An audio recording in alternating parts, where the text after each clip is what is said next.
Alright, so the next step we're going to do is the bass drum stand and the kick pad. So let's just open this up. Here we've got beauty bass drum right there. So open this up. And it looks like they put it in backwards. Oh wait, no they didn't. But you can just slip this right out of here. Not too hard.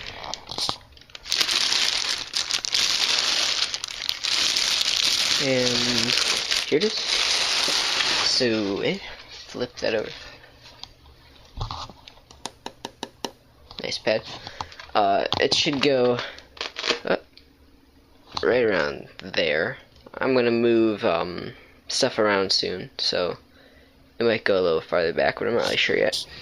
And what you're gonna do is over in the back, you've got some spikes there. You can push those down a little into the carpet so they'll stay. They kind of stick automatically anyways. That's alright, but you're going to want to connect your bass drum pedal to this, which is sold separately. Or if you already have one lying around, that's good. So I got this one, which I just assembled. It is a Tay Drums kick pedal. Pretty cheap. And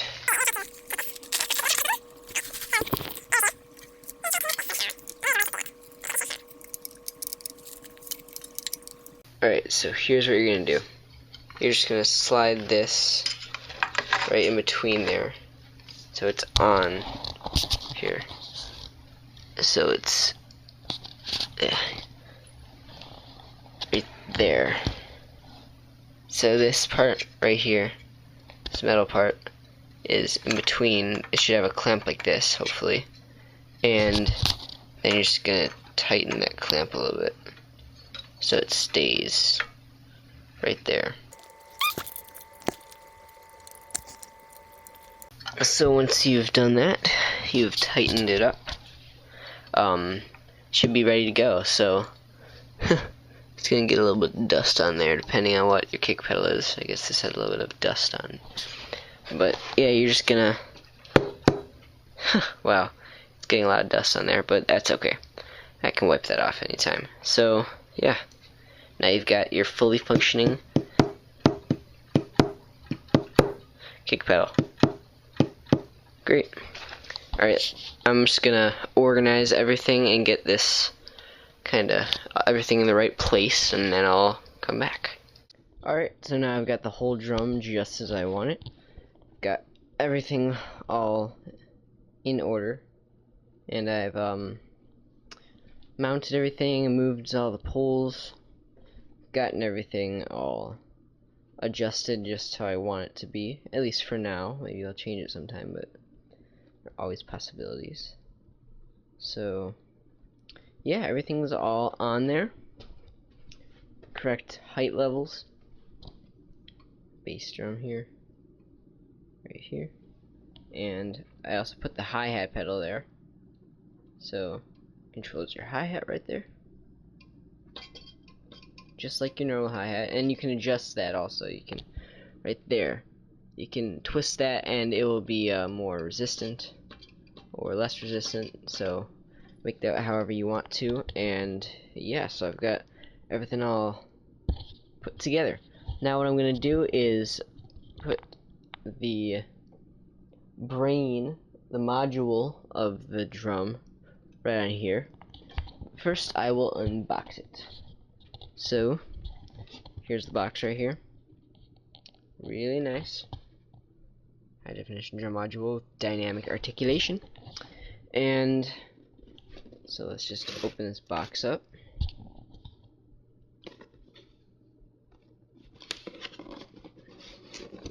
It's got two flaps there. And here it is. So got your DM8 operation manual, or operator's manual actually, and This has got a lot of stuff in it. Easy Drummer. You can get Easy Drummer Lite. There's a serial number there. And so you can upgrade all your stuff. And there's a ton you can do with this thing. So you just plug it into USB and you can do a lot with it. So that's just the instruction manual. And now we've got the actual thing. Nothing else in the box except for this little preserving thing. So let's just throw that to the side. Whoops. Alright, here it is. So here it is. Put that to the side for a second. And now we've got, I believe it's the power adapter. Yes, I'm using Lego brick. This looks like the box for it. And what do you know? It's your power adapter right there. Pretty big brick, but should be good. So let's put that to the side and look at the main module now. Get this stuff off. And voila. Here it is. This is the module. And it's got a ton of features which I will go over sometime soon. It's cool. And right down here, this is what all your drums are going to connect to right there. It's the main thing. And back here you've got headphones. It's not focusing. Headphones. 2 outputs to some speakers left and right. These are extra inputs, I think, for other things. Or one of them might be for like a dual zone something or other, something like that. And auxiliary in, so you can plug your iPod in and play along. MIDI in for more control surfaces, I guess. USB out, so you can use like drum programs, I think like Easy Drummer and stuff like that. And then right over here is your power and your on and off button right there. So that's pretty much it, looks like. I guess it mounts on here somehow or other. So let's go see how that works. Yes, it does. We've got this thing right here. So yeah, okay, what we're gonna do is grab your drum key. I can find where I put mine. Here's, alright, I got my drum key. And just unscrew these things.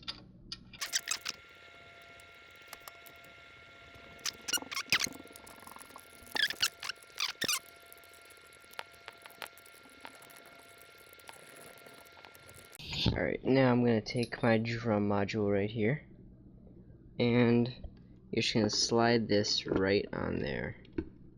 That should fit nicely. And take your drum key and do the same thing.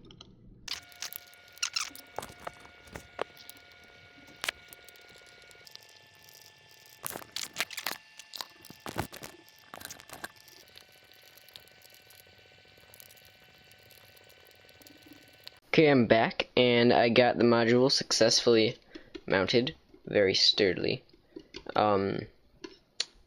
So yeah, this is all mounted, everything's all ready, and soon I will begin to put the cable snake around here and plug everything in, and that will be pretty much it. One more side note is that all of the drums, actually, besides the bass drum, are supposed to have this little thing. Normally they have just this metal rim like this, but they're supposed to have this on it. It's a little rubber thing that goes on that rim, because they're dual zone, which means one of the zones is on the rim, so you can do rim shots. And doing rim shots on metal would not do so well with this electronic drum kit. So these rubber things you should really have, because it makes it a lot quieter and just safer. So I already put this one, and this one on, and they might be a little bit tricky for any of them, but you'll get it on eventually. So I'll just show you how to put the last one on. So they may end up, this is what they look like. They may end up being a little bit like misshapen, just because of how they're packed. They're usually packed like this. But it doesn't really matter. They'll fit on. And they've got this little opening, so you can try to get them on there. So first things first, just get the rim, get it on the rim. So you're going to try pretty hard for this little part. Once you've got it on like so, just try to drag it along the edge. Keep pushing down every few centimeters, so it will keep going on the rim. Make sure it's on. So just keep doing this.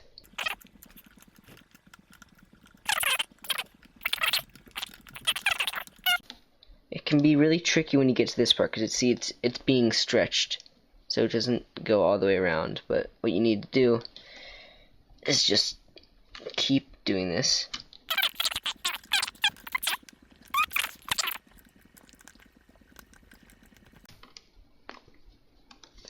And there it is. So I've got it now, and I'll just press down the rim and make sure it's all on. So yeah, that should be good. That's how you do it. And it doesn't have as much shine to it, unfortunately, but there's still a lot of chrome on here, and it's very useful. So now you've got your rim on here.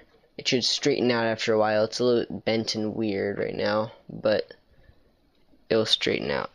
So that's how you do that. I'm gonna go connect all the cables, and I will be back in a zip. Okay, so now I've got all the cables all around here. It doesn't look the best, but it's actually pretty organized. So I'll just go through what this stuff is. So it plugs in right there, and this cable snake, I basically just kind of wrapped it around the main structure of the thing. First one, see, they're all labeled with what it is. So that says hi-hat. There's hi-hat control down there for the pedal. So you're just gonna plug each one in, take them out at a time, and see, also I have these cable collars on here to hold the cables on the pole. Got those all around. There's the hi-hat, snare, pedal. Now with the cymbal, this is with the crash cymbal, it's a little bit tricky. You've got two inputs here, actually. It might be kind of hard to see that. You've got two inputs. There's A, and then there's B. So A is the top one, B is the bottom one. You're gonna plug in the cord that comes with it, which is the crash one right there. And with B, you're only gonna be able to use that if you have a spare 1/4 of an inch cable. So otherwise, you can just, it comes with this little thing that just plugs that, and yeah. But what you can do is you can plug this in to there, to B, and then it'll go around, and at here you plug into this one that says 10 pers 2. So that means you can use the bell of the cymbal. You'll be able to use that zone of the cymbal also. Otherwise, you just won't be able to use the bell on the crash cymbal, but that's okay if you don't really need that. So then the next thing is tom 1, and over here is tom 2. Then you've got your bass drum kick pad that goes right over there. Right there. It keeps wrapping around, and here's your second tom. Up here is the ride cymbal. Here's how this works: is you've got your A and B again, A, B, and on A is going to go the standard ride cable, and then it comes with another cable, just like the other one, the 1/4 inch input one, that's going to go into B, and then it's going to go back, and at the module it's going to go into the one above the other one, which is 9 ride 2/purse 1. That's where that's going to go. So then, yeah, that's how that works with that. So you can be able to use the bell. And then you're going to go around here, and the last one is Tom 3. So that's it. That's how it's all wired. You'll plug that into power right there. And that's pretty much it. Now, your Alesis DM8 Pro kit is completely set up, so you can customize, and I'll later go over the module a little bit and tell you my thoughts on the kit. See you.